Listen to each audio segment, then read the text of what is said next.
we are 11 on the dot. So I think we might get started and welcome everyone. We'll have people joining online. So I'll be looking at you and the camera here just to make sure that everyone can hear us, and pop, any questions on the chat. We have someone helping here, monitoring the chat and the Q&A. For people online as well. My name is Adriana Díaz. I'm the Director of Teaching and Learning at the School of Languages and Cultures. And I'm Angie Knaggs. I'm the Senior Learning Designer for the School of Languages and Cultures, and I work primarily in employability within the space. So if you're going to do Diploma of Languages, you're most likely running to me at some point in the school, because we we host most of the languages offered in the Diploma. So just with that, before we continue into the information session for today, we would like to acknowledge country. The University of Queensland acknowledges the traditional owners and their custodianships of the lands on which we're meeting today. We pay our respects to their ancestors and their descendants who continue cultural and spiritual connections to country. We recognise the valuable contributions to Australian and global society. So, a little bit of a roadmap for today. We have about an hour, but we'll probably talk for about 20-25 minutes and then have as much time as we can for questions from you and the audience online. Welcoming you, of course, talking a little bit about why studying languages, understanding the program structure for their diploma, which is something that most of you will hopefully have questions about, and then closing with Q&A. So we'll try and keep the questions for the end, just because we are recording as well. The session will become available to everyone that registered. Okay, so as part of this welcome, I just wanted to say that many of our UQ students are really passionate about languages, and they use the concurrent diploma to either continue studying the language that they started when they were in high school, or to start a completely new language for the first time, especially if that language perhaps wasn't offered when they were studying at school, as is the case with Spanish. So we have a lot of students that choose to study Spanish because it wasn't available in the schools, and we love that. And as you know, when you choose to study a language at university rather than when you're at school, because you have to study that language, it's the only one offered, it really makes a huge difference to the dynamic. So just welcoming you, and also thanking you for your time, as Angie said, being here on a very hot day on campus, making it all the way here. So why languages? I'll do this one. Sure. We're doing a little backwards and forwards thing, so bear with us. I know I've got a text here, but I always like to come to, if you can read that, this information really in a personal way. So I'm Angie, and I'm from Cape Town, South Africa, and I speak 5 languages. And it's been a very natural part of the way that I engage with the world. So in South Africa, I learned English and Afrikaans bilingually from birth, and at school, my education was bilingual English Afrikaans from prep through to grade 12. But then we had a compulsory language called Xhosa, isiXhosa. So it's an African language spoken by a large portion of the South African population. We have 13 official languages, so I can speak 3 of them. I then in high school was forced to take French. And then I traveled extensively in the French Caribbean and the French Pacific, and the French islands of Réunion and Mauritius. So I've had lots of use of my French. But then I fell in love when I came to Australia to do my doctorate with a South American boy that I met at a barbecue. So I then had to learn Spanish, and I just kind of learned it, I think, by ear. I did some lessons, but mostly just kind of watching a lot of Argentinian soap operas and talk shows. And what I find is having multiple languages, or what you call me the polyglot, somebody who can speak lots of languages, has given me some really different perspectives on the world. And I think it puts me in like a secret club, right? Because half of the world's population is bilingual and only 13% are trilingual.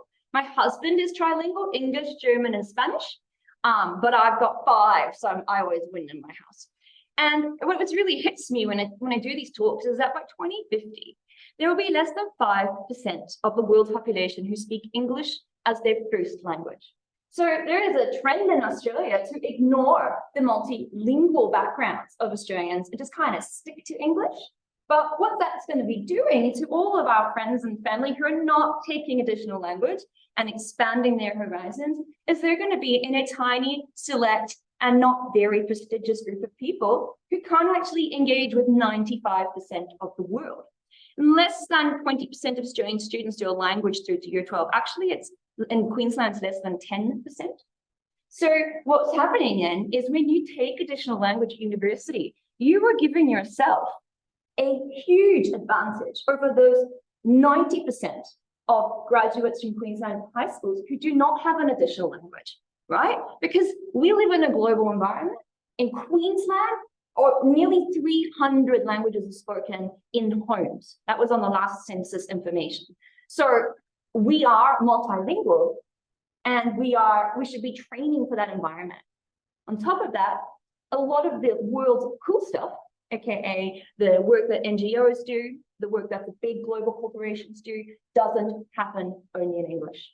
So my husband is what's called a global trader. So he buys large things for Rio Tinto, and he's currently the head of Africa division, and he's in Africa FIFO, and he has to, because he doesn't speak French, has to walk around constantly with the translator who studied French while doing their studies and have gone from Australia to Africa with him, free ride, to go and translate everything he says as he negotiates. So like what we're seeing is adaptability and language learning opening up all these new and interesting pathways. Again, if you want to work in the United Nations, if you want to work with DFAT, so that's our foreign affairs, if you're wanting to work for ACO, that's the spies, if you're wanting to work in any of the spaces with the federal government, you must be able to have a second language and demonstrate your ability to learn a language. So they don't just want somebody who can speak another language, particularly in the Australian federal spaces. They also want you to be able to demonstrate that you can learn one, which means that if you just kind of grew up bilingual, you won't be able to demonstrate that necessarily. But when you take something like the Diploma of Language, you have evidence for job applications of an ability to learn a language. And that's what more and more of our big agencies are asking for, because you're going to have to be learning multiple languages as you go on different assignments. So they don't have lots of money and can't spend and send translators along with people everywhere. You have to go and boot camp that language before you go out on assignment. It's really kind of fun. Why learn a language? And this is always something that people ask. What did I get out of learning 5 languages? The biggest thing that I got was I trained my brain to learn. And I trained my brain to learn new things that sound entirely different and make no sense to me. Right? So that was how I learned Spanish really quickly, because I already had trained my brain in 3 other languages. And so when I was learning Spanish, it wasn't like my brain had never done this before. It was a muscle that was well honed. And so I was able to then have that lifelong skill of gaining language. So when we travel in the Middle East, I have then quite quickly learned quite a lot of phrases in Arabic, because my brain just hears it and records that information. So it's a lifelong skill, it's a muscle that you build. It also boosts your employability. For one thing, I would never be able to work in the School of Culture and Languages if I didn't have some understanding of the process by which we learn language. It also demonstrates that I have intercultural competency. What does that mean? It means that I'm able to perspectivize or take the perspective of somebody from a different culture, from a different linguistic background. And we do that because I've learned not just the language, but their culture through it. So you learn how to address people, because every single language and every culture has a different way of approaching that. And you thereby, through the learning of language, learn those cultural differences and those specificities. And it makes you flexible and also demonstrates to anybody who wants to hire you your ability to put yourself in someone else's boots to be able to take perspectives that are not your own, to be able to see the other side of arguments, which makes you an ideal candidate over and above people who can't do that in a teamwork environment. It also builds your international awareness, right? And in Australia, in the global context, Australian companies generally are looking outward. They're wanting to expand, they're wanting to talk, they're wanting to go out. And so demonstrating an international awareness and an ability to engage in those spaces is adding an immensely useful transferable skill to your set of skills as you graduate out. It also builds your ability to multitask and problem solve, because learning a language is not something that we sort of are all intrinsically excellent at. Let's just be honest. I'm a terrible language learner. It sounds really weird, right? Because I have a lot. I found learning languages horrible and very hard. But what it's done is it's really built my brain's resilience. It's built my own understanding of it's okay to fail and really stuff up when you learn a language. Like when I learned Xhosa in African society, there's a whole lot of different honorifics, different ways of addressing people to show respect. And I stuffed that up like continuously for 5 years. And I probably insulted my teachers' parents, their mothers, their ancestors over and over again. And it was just terrible. But I kept at it and I built my capacity to just keep going, to practice, to multitask at all times, thinking in English, but then trying to push that into a different space, and to problem solve. I do know how to do all the honorifics in Xhosa now, because I kept at it and I was determined to get it. And that really demonstrates that grit. And it also enables you to see things from new perspectives. It also helps you to be able to articulate these transferable skills, because when you're learning something that is foreign, you're aware of that process. When you learn things in English, there's a part of your brain which isn't flexing. It's your language part. So when you're learning biology at second year university, yes, you're learning the biology part, and that part of your brain is flexing. But the neural pathways through which language is traveling, that's a smooth pathway. Nothing, no new spaces are being connected there. But when you are learning a new language, you're very overtly creating new neural pathways, and you become much more aware of what we call your metacognitive process, how you learn to learn and how you learn to think. And then you're able to articulate that to future employees and employers in a way that really sets you apart from the crowd. So we're already getting some very interesting questions. I just want to acknowledge we got a couple of questions from our online audience. And one is about the structure of the concurrent diploma and whether it's manageable with another degree. I'll talk about that in just a bit. So I'll answer that to Maxwell, who's online. And we have another question about the methodology. So I'll talk a little bit more about the various methodologies that the different languages use in our school as well. But just to close that conversation, that and really interesting experiences that Angie shared about her own connection to various languages, in fact, I just wanted to touch upon something that's quite, let's say, a little bit controversial at the moment, which is technology, generative AI, Google Translate, and things that we hear all the time about why learn a language when we have the technology already available. Why do we need to go to class and go through the process when we can just enter a text, speak to an app, and they will do the work for us? Well, maybe not to your surprise, since you're here very interested in languages, there is no guarantee of accuracy with the technology. And I think on top of the no guarantee of accuracy, the lack of sensitivity to context that only humans have is one of the things that will continue to always distinguish the human ability to communicate versus technology. So part of the issues that in terms of lack of accuracy, and you may wonder, technology is getting better and better every day, and Google Translate is more and more accurate, it will continue to reveal human and social biases. So if you enter, let's say, a sentence to be translated from English into Spanish, which is a gendered language, which identifies humans, people by their gender, and you say the doctor entered the room, you're most likely to get the male doctor entered the room. So the immediate bias towards a profession, male-dominated profession, will show already in the technology. It will not understand that context of maybe it's a female doctor, so not doctor, but doctora, for instance. So this is a very, very tiny example, but just to get you to understand the kinds of things that continue happening with technology. And what's really interesting actually is the only reason that machines can do, even at the basic level, some language work, and the only reason that ChatGPT can speak and can think and can put words together is actually natural language processing. And natural language processing is actually built by linguists, people who study the process by which we acquire language. They all work in our school.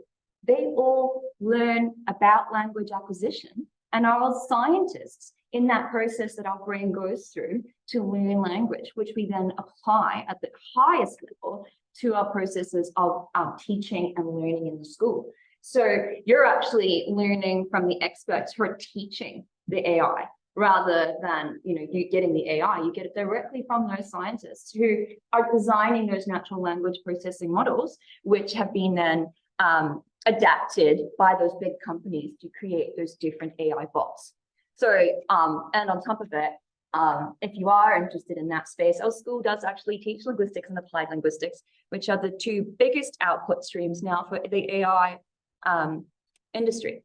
So you can program all you want, but unless you understand how language processing works, you're never going to rule the roost in AI. So that's pretty cool. Excellent. So I think we covered a lot of these, and we're getting a lot of questions about the structure, which I think let's get straight there. Let's get straight there. So I'll skip a couple of slides. We talked a little bit about some of the global careers, and we can come back to them if you are interested in any of them. There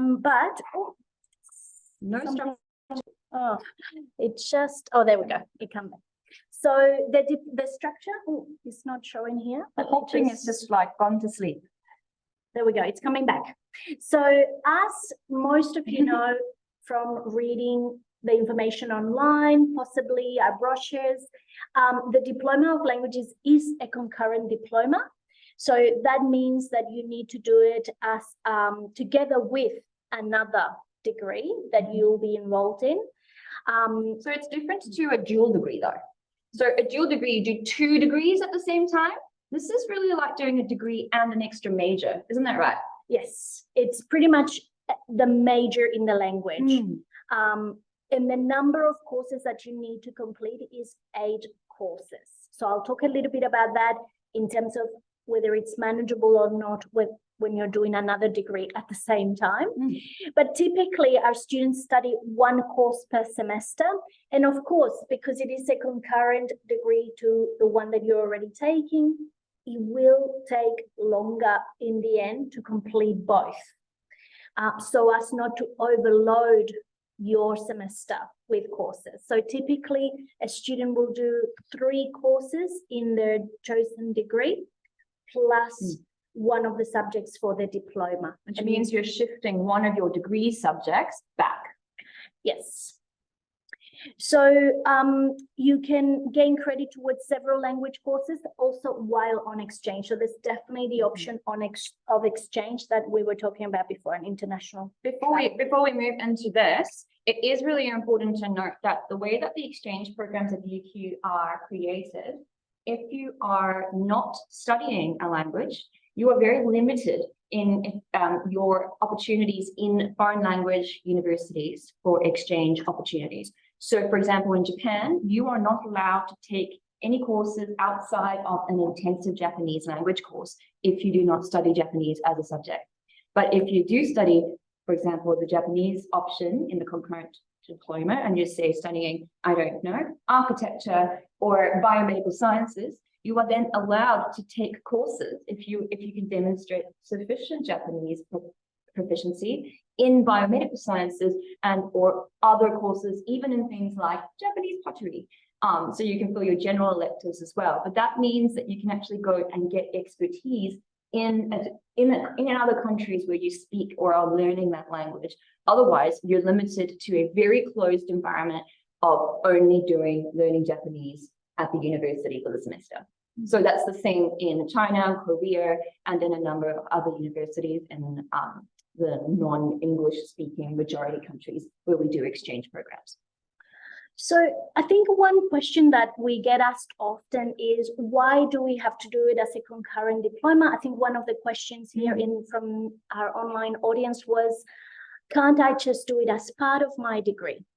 So there's definitely some degrees that will offer the flexibility of having one major or one minor outside of their school or area or faculty. So, for instance, we have the Bachelor of International Studies, which has an embedded major in a language. So that's a wonderful degree where you already have that element embedded in it.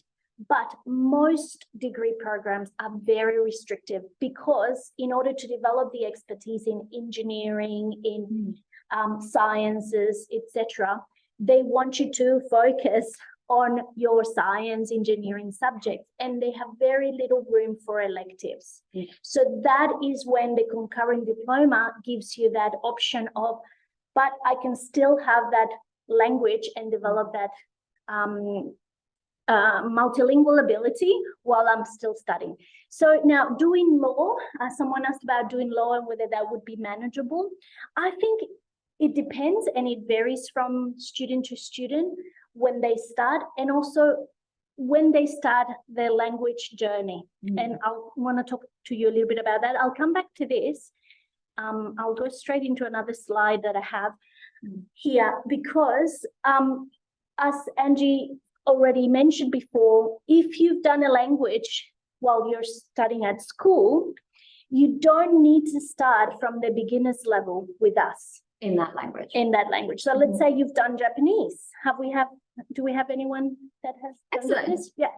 So you'll go through an interview process, a very brief interview process with one of our... not mean or horrible. No. Just to establish exactly what the level of proficiency that you achieved was at school, and then you'll be able to you'll be given advice as to where is the best course to start from. So you might be doing first year courses for engineering, for science, for law, but second or third year, we've even had third year course levels for some students that have done immersion in German, in Spanish. So it depends on your level of proficiency. So you actually then just continue from where you're at. And that means if you're at 0, that's fine. If you're at hero, that's also fine. Because we have advanced Japanese, for example. So you can just keep going until you're like, sensei level. So it's totally, we really are able to meet everyone where you're at.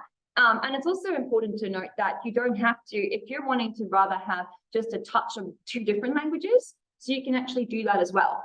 You could split it and take Chinese and Japanese or German and Korean, and you just do then 2 minors rather. So some people who are doing language already, so if you're doing a BA, you're taking a language which you're like super pumped about it, they choose to do that. Other people doing the Bachelor of International Studies prefer to just add another 2 basic touch languages so that then they have sort of that multilingual scope to go into international relations. It's very flexible. Yeah, exactly. If you start already at a high level of Japanese, you might finish the courses. Correct. You might want to do 2 minors, Japanese and a new language that you have never learned before. For example, Russian. Or Indonesian. By the way, Russian is highly needed. I keep having messages from ACO, from DFAT, from the Australian Signals Directorate. So they do all of like the deep code stuff. Like they're desperate for Russian speakers. and desperate for any Australians, passport holding domestic Australians with Russian. So you're basically guaranteed strong competitiveness on the market if you take language which we would call kind of minority languages like Indonesian and Russian, because those languages are needed by our government, but not a lot of people take them. So just to reiterate the structure, then we have 8 courses, which is actually equivalent to 1 major in a language if in any other program, or 2 minors, which is 4 courses in each of the languages that you decide to take. And you have the list available online of all the language majors and minors, which I think I have here as well. Yeah. So 8 of these languages are hosted by our school, the School of Languages and Cultures. And we have the languages like Ancient Greek and Latin hosted by the School of History and Philosophical Inquiry. So Latin is very well paired with a law degree. And the reason being many legal systems in the world, particularly international law, are based in what's called the Justinian system. Justinian was a Roman emperor, one of the last Roman emperors, and he was really, really interested in codifying the different legal practices of the Roman system. And so a lot of law is in Latin, and so particularly historical law. So if you are interested in that kind of side of legal understanding, Latin is really useful. I studied Latin at university because I have a law degree, and no one can speak it, but it really helped me understand the kind of the source of a lot of words and the source of a lot of legal understanding. So yeah. Yes, excellent. So we got a few questions from the audience as well about the structure, so I'll go back to that. So just to reiterate, unfortunately, or perhaps fortunately for us, at the moment, only this can be completed concurrently. So it is not a standalone degree that you can take. You have to do it along with with another degree. We've got a question about whether you can overload, and as far as I know, that's actually by permission only from the faculties. Correct. So you can certainly do your 4 courses plus the 1 for the diploma, but you will need permission, and it may not be in your first year, and we do this in your own interest. So once you've demonstrated after, I think maybe 1 or 2 semesters that you're able to go with a normal load, you'll be able to ask permission. And you need to have a good GPA, for example. Like you couldn't just be like scraping in with a 3. You really need to be kind of acing a 6 in order for them to go, okay, you've got capacity to take on a different one. So overloading requires permission, and we do that just to protect you and your performance in the courses. Yeah, we've got a question about whether it work alongside a Bachelor of Advanced Humanities. And I think that's the same answer as I would give for somebody doing, say, the Bachelor of International Studies, is that, so this person is wanting to know if they did, if they're doing humanities or advanced humanities, if they took a major in one language, would it work well to have the diploma in an additional language? My answer is yes. And that is a very common combination where you have one as a major and essentially you're adding an additional major. So you'd have 3 majors, for example. That works really well. And I love Latin and Spanish together because Latin is the source of the Spanish language. So as you're learning how Latin functions, you're actually learning the deep structure of Spanish. So it's very clever. They fit really well together. We have lots of online questions, which I will get back to in a minute, but we haven't asked if you have any questions, and we already on the halfway through the session. So do you have very specific questions from what we've shared? Yes. Is the are the courses on a timeline and the efficiency of how efficient you are in the language determined by how far you get? That's a great question. So with languages, as you probably know, if you've already started your journey, there is a sequence, a specific sequence that you need to follow. So if you start as a beginner, then you'll have intermediate and then advanced courses. If you start from intermediate, then you only have those courses plus the advanced. We offered in our school, as I showed in the list, French advanced and Japanese advanced courses, which means we have enough of a range that even if you start in the intermediate level, you'll have enough courses available for you to complete the 8. And as you move through, those advanced courses are not just limited to sort of, advanced grammar or advanced language. It also then spreads out into intercultural ways of knowing and being. So you start having access to things like French cinema or Japanese pop culture or Korean pop culture. You get to learn a whole lot about K-pop, K-drama, and those courses become unlocked as your knowledge of the language it becomes firmer. You are then able to unlock those wonderful courses where you start to immerse yourself in language and culture simultaneously and start learning kind of really explicitly what this looks like in everyday life. And in Russian, I'm really excited about this. In Russian, you get a language learning partner. So everybody in Russian learns with a Russian speaker in Brisbane.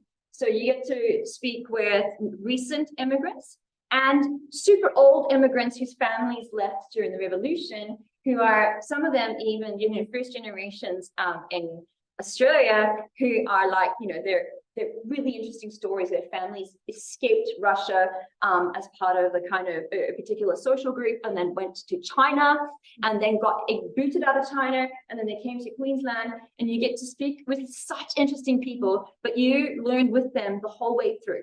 So you end up not just learning it on paper, but you do it in conversation, and you meet once or twice a semester, but you make a friend, often older people who don't get out much, and you get to learn a lot. So each language has a different way of approaching language learning, and Russian particularly gets to do a lot of community work, which is really exciting. I might just answer one question we just received from Jamie, I think. So the question is, can I do 4 courses per semester plus a language course? And the answer is that would be overloading you. So that's what the terminology we use at university. So because a full-time load is 4 courses. So doing that plus a language would be overloading. And it's not, advisable, and you will need permission, and it will not happen in your first year. So what you would do if you were doing your degree plus the diploma is 3 courses in your degree plus 1 course in your diploma. You can be kind of clever.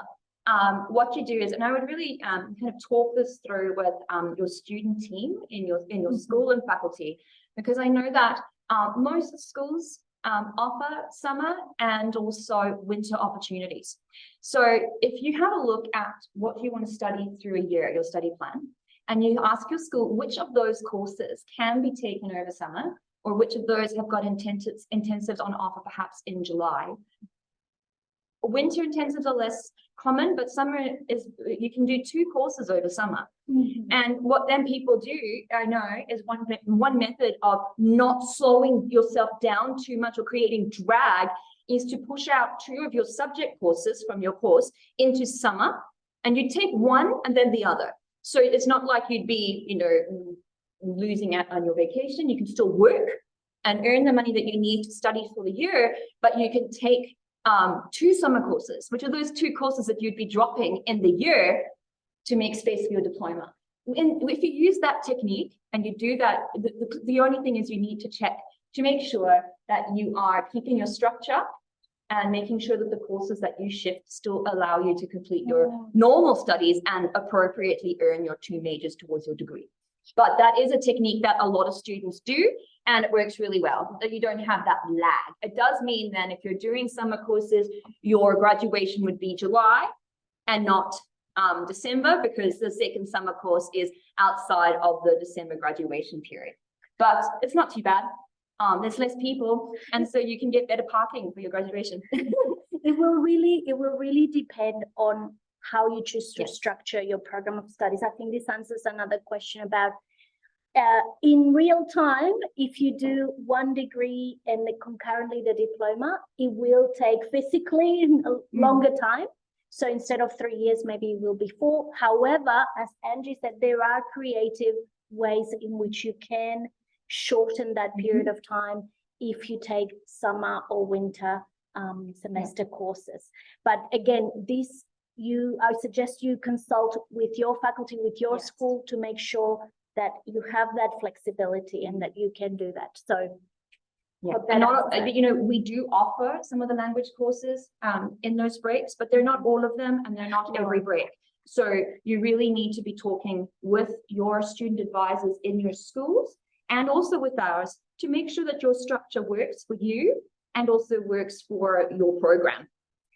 Another question we got from the audience was, are we planning to expand the range of languages on offer? Unfortunately, we are not. These are the languages that are available for our degrees. And in relation to that, they asked a question about IML, which you may have heard about, the Institute of Modern Languages. So the Institute of Modern Languages is also located here. Classes can be taken online. They have a lot more, a huge range of languages. You can do them online. You can do them in your own time. You can choose to do assessment or not. They're extremely flexible, but they don't count towards your degree. It's a completely independent body within UQ. So it's definitely available, but not for credit. Is full courses also the overload limit for the summer semester? Oh, that's a fantastic question. Gosh, I don't know. I'm not too sure. I don't know many students that do full courses over the That'd summer. be 2 and 2. Potentially, yeah. So the summer semester works end of November, December, January, February. That's where the summer semester. It would be very difficult because summer semester you'd have a class every single day for a number of hours in that class. So the only way, I mean, you could probably do it, but you'd have to be like, that would be potluck because it depends on when the other classes, when the 2 classes are scheduled. So either if you end up with having 2 classes scheduled both in the morning session, it's not possible. I don't know. I haven't heard of many students doing 4, but definitely maybe 2 and 2, 2 in this November, that's what he's December. asking. Yeah, the summer. You can. It just depends on the structure and the timetable. Yes, and you can definitely enroll in the diploma even if you are not enrolled in a degree here. So you can do concurrently with a degree as part of our BULA arrangement. So if you're at another university, you can study languages with us as well. You're not conferring Italian? No. Would it be recommended to take 1 major or 2 minors for a higher level of proficiency in the language? I did 2 minors. Would that give me a foundation to work overseas? Oh, great questions. Great questions. So, so going back to that structure of the potential 2 minors. So if you start one of your minors at a more advanced level, as I said, you'll definitely develop a very good level of proficiency. With the other minor, it might depend. I know students that do a minor in Spanish and they really reach an intermediate level of conversational Spanish that allows them to travel, perhaps not necessarily work in an office environment yet or study at a Spanish speaking university, but definitely conversational. Yeah, so I guess it just depends on what you'd like to use the language for. Yes. If you'd like to be more flexible and globally focused in your career, having 2 languages with a decent proficiency is great, but you wouldn't be able to go and work in those offices in that language. It would just help you, for example, to connect and communicate with your colleagues in different countries. Questions from the audience here? Yes. Well, this is, so I'm an international student. I'm doing a master's degree in international business. And I have 1 year left until graduation. Am I even eligible for this? Unfortunately, we actually don't have the CRICOS code yet for international students to take this program. So it's only for domestic students currently because the government requires a different sort of coding or I guess like a license for international students to do this based on their visas. So we are in the process of applying to have that, but it's the Australian federal government. It takes a while. Because I already have a visa. For my but the visa is attached to your degree, and if you added a diploma, it actually has visa implications. So unfortunately, it's not possible. You are able to take a master's in linguistics or applied linguistics if you're interested in kind of the way that language functions. But unfortunately, this program is only for domestic students currently. It will change. Yeah. The other question you may you may ask your faculty is if you have room in this last year for an elective, and at least can come and do some language to whet your appetite. yes, because a course is available, but not the program. Yeah. Yeah. Anyone else want to know stuff? Yeah. So for example, I go on exchange, can I still do this while on exchange? Yeah, so the way that exchange works, right, is they look at your programs, it all gets signed off before you leave. And the 2 schools or the 3 schools and your 2 faculties will have a look at your study program and then have a look at what's offered in your exchange space. And they will make sure that you are offered what makes sense. So if, for example, you are going to America and so everyone speaks English, you'll be able to find a language class of the same level, and then you just fill that slot in. But if you are, for example, going to Germany, your language class may not be available, but and maybe even the subjects that you want to study may not be available. Some people only end up doing 4 electives. It really depends on your host institution, what courses they put up. So it's not like when you go on exchange, you don't just get the Refidex of a university's courses and they go wild. You get to select from the courses that they've put forward as being appropriate for exchange. And so some universities have a very tight list, others have a large list. And so really, I would say that if you're thinking about doing this, go and talk with IGET, the International Global Experiences team. They're awesome. And they work with each of our language team heads. So each discipline head, they work with them to make sure that you are able to access the courses that you need. And so, for example, if you're interested in Japanese, you said that you took, if you're interested in going to Japan on exchange, if you have already demonstrated Japanese competency and you're taking Japanese courses, you may be able to take advanced Japanese courses and actually knock off more of the courses towards your degree, your diploma, and than you would have normally. So you may be able to take, say, a Japanese literature class if you are highly competent, and perhaps 1 or 2 other language, it wouldn't be language specific, but they would be equitable. So Lucy Fraser, who is the head of Japanese, would be the person who would work with you and IGET and would sit down and go, he's got great Japanese skills. I think he'd be a fantastic candidate to go for the non-language specific classes, and we'd be able to swap out these 3 advanced Japanese courses for these. So everything is flexible and really just about working with your language coordinator, with the IGET supervisor, and your home faculty. Yeah, but Japanese particularly, it's exciting if you're taking the diploma because you get to do really interesting language courses. And well, not even language, other courses in language, which are really cool. Yeah, and this is a lot of times, unfortunately, we can't provide like straight answers because it may depend on your particular individual case, what you're allowed to do, your level of proficiency, etc. Yeah, there are like literally a whole team of people whose job it is to work it out. Yes. So it's not so simple. You're not alone, and you'll get help. Yeah, in that they don't leave you just to work it out. Someone from the audience asked about doing a Bachelor of Education, secondary education. You can certainly choose one of your areas of teaching to be language, in which case that's one of your majors. And then you're a qualified language secondary teacher. And that's a very common and encouraged. We're desperately short of language teachers in Queensland and the whole country. You'll be snapped up in a second if you study language and education.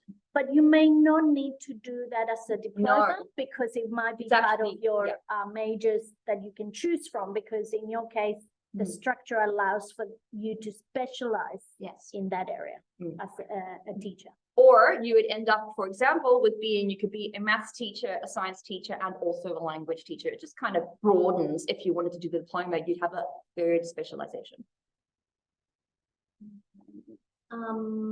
We have quite a few questions. Is Ancient Greek available online?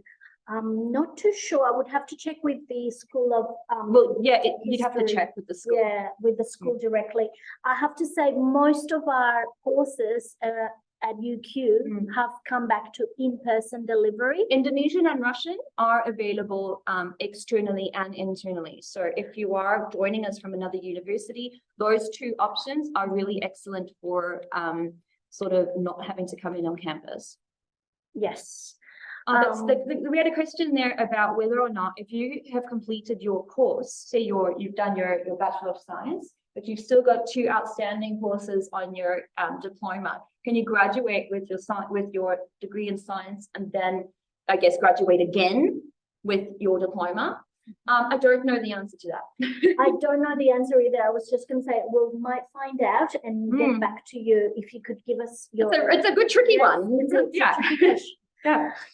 More questions from the audience? Yeah. When can you start your diploma after your first semester, after your second semester? So if you're already started studying it, can you add the diploma?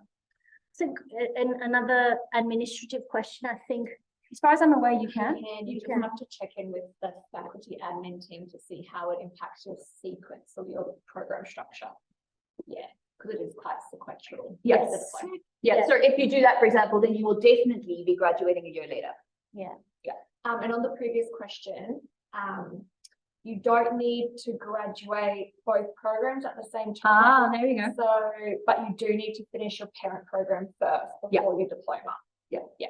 So that's okay. So you'd have your home degree, so your Bachelor of Science, you'd have that, and then you'd be finishing up, which means that, for example, you could start working and then just come and study part-time to finish up your diploma. So that is possible.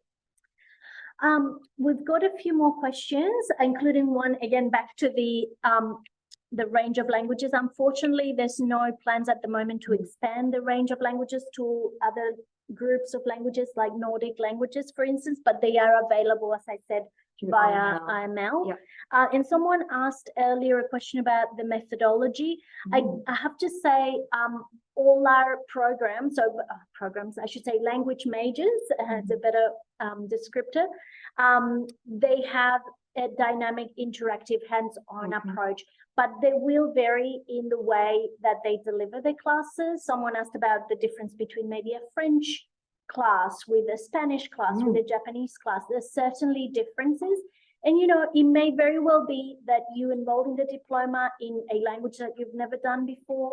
You go into class and you're unsure. You can obviously change your major. You can swap languages. You can swap languages. So I would encourage you to experiment.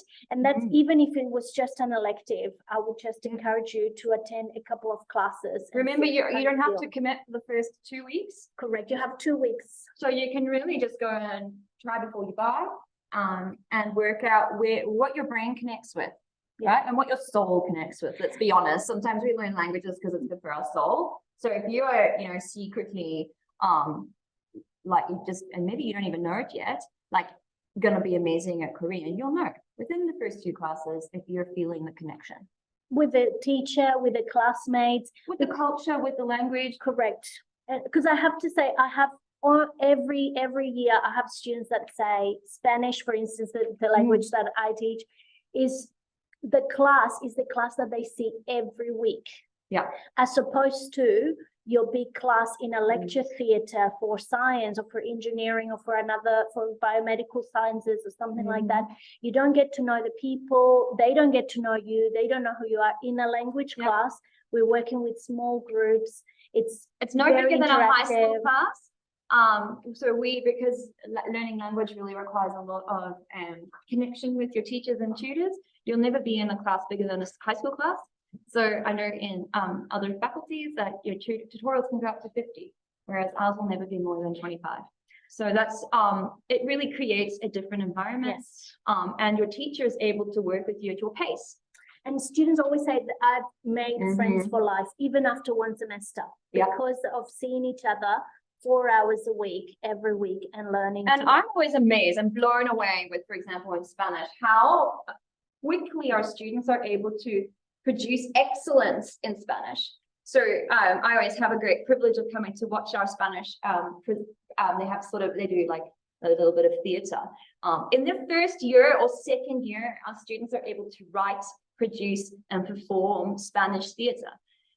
Because I'm always kind of blown away. I always thinking there's just no way. But because you have all of that time with the teachers and you're able to engage and have that one-on-one, you actually learn rapidly, and your teachers are able to adapt their methodology, and they do this every day to where the class and the students are individually.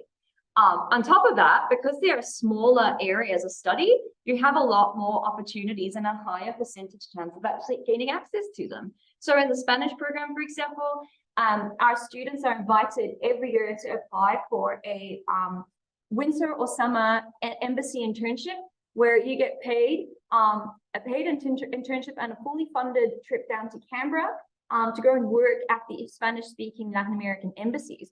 And a number of our students have gained ongoing employment. Actually, one of our wonderful students has actually ended up, she started in that program, she worked at the Uruguayan consulate, absolutely loved her time there, moved to another South American consulate on a working contract or job, and then loved that, did a master's in international something, and now is the Australian works for the trade ambassador in Chile. Wow. Yeah. And just loves her life. She flies between Brisbane and Santiago and gets to go to do a lot of wine tasting because they do a lot of wine trade.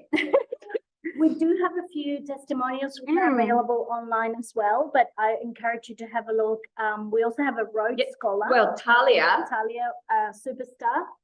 and she did Spanish. But yeah, please have a look at the various testimonials. We are sort of starting to wrap up the session, and I feel we haven't let you ask questions here. What language are you interested in? Japanese. Yeah. Excellent. Yeah. Oh, I don't know yet. And you, have you got a question? Yes.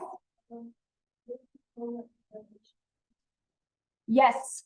However, because I don't know if anyone noticed this, you know, when we had all that fee adjustments, and some things got really expensive and other things got cheaper, language is actually one of the cheapest things to study at university right now. So it's cheaper than, well, it is the cheapest course that you can study at university per course fee structure. So it's not going to cost you as much as another major by a long way. It costs 4,500. Is that correct? I think it's on the website. It's on the website. But it's around there. I don't believe it's more than 5,000. And that's the entire one. So there's no other major. Yeah, there's no other major that you can take on campus other than another language that will cost you that little. So yeah, if you do the calculations, it's very affordable. And really, if you think about it, it's a small investment in terms of its great output, in terms of experience, and in terms of opportunities and what you're unlocking. There's a lot of companies. So I'm currently doing a big investigative project at the moment where I'm reading Seek ads. So we're like going through every single Seek ad posted over 24-hour periods on a couple of different random days, and having a look at who posts and what is posted for jobs that request and suggest that, well, say you must have a language. And it's all the big, awesome firms doing really interesting stuff. So it's, you know, business, it's international trade, it's engineering, it's big companies. So for example, there's a lot of work happening and a lot of work opportunities for Indonesia right now. Australian companies, there's $1 trillion worth of projects happening from Australia to Indonesia right now. And they're requesting Indonesian speakers as being privileged in that process. The same goes for a lot of work that's going out into the Pacific region. They want French because of New Caledonia and Tahiti and French Polynesia. So it really, I would advise going and thinking about what you want to do as your career and going on to Seek and actually looking at what some of those jobs, like the ultimate job for you. Have a think about how language could help you get there, how you can gain some really intrinsically important employability skills and transferable skills, but also how it will give you that edge over everybody else applying. If you can say, well, actually, by the way, I've got a very high level of Japanese, just by the way. Remember, Japan is Queensland's largest trading partner. As a BTW. We've got a couple of questions. I'll make sure that we answer them before the end of the session. But one of them is about doing a dual degree.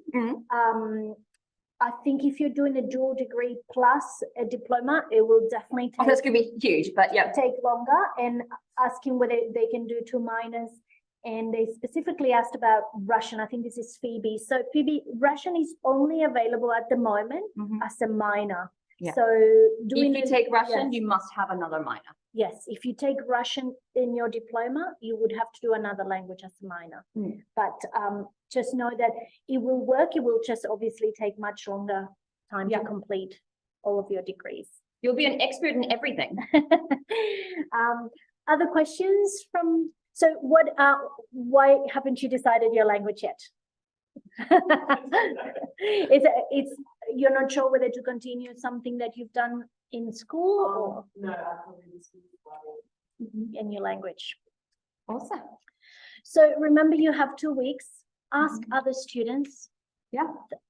Word of mouth sometimes helps a lot to talk about what you want Spanish to is do. highly recommended. I don't want to self-promote, but yes. But ask other students, but go to a class as well. See how you try it. feel. Try it. Try it. We're really open. We know that if you go and expose yourself to a couple of different languages, you'll find the one that's right for you. And sometimes that might mean that you're not officially maybe enrolled that week 1, but if you see that you have a public timetable available, as long as you know the course code, pop in, tell the teacher, I'm not in your list yet, but I'm planning to formally enroll. I just wanted to come to the first class. No one's going to turn you away. No, everyone in the school is awesome and really welcoming. We love language learners. Yes. Awesome. Well, thank you so much for Right. Yes. Yep. Contact slide. thank you so much for being here today with us. We have an amazing team of student advisors in our school. So that's on level 3 in Golden Greenwood. And they're always there and happy to work with you and look at your study plans and your schedules and just be a friendly face to help you navigate all of this. Because, you know, when you add something different, it can feel a bit overwhelming and complex because it's not the standard study plan. But we have an incredible team who are happy to help you navigate through that. And if if you really are still unsure, you're welcome to speak with the discipline lead for your language. So they're really passionate supporters of their language and are very happy to talk with anybody about whether or not you're a good candidate for the language, aka, I know here's the secret, yes you are, everyone is, anyone can learn a language. Yeah. If you have a friend joining us with different university, like UUT, that's just also starting everything, would they be able to join this department as well? Yes, so they could do it as part of their BULA program, not even as a diploma. So they could do it as a major or a minor. Yep. So let's say they're studying architecture or at QUT, but they really want to do Spanish. They have to talk to someone at QUT that will advise them the best contact, but they will be able to come and join.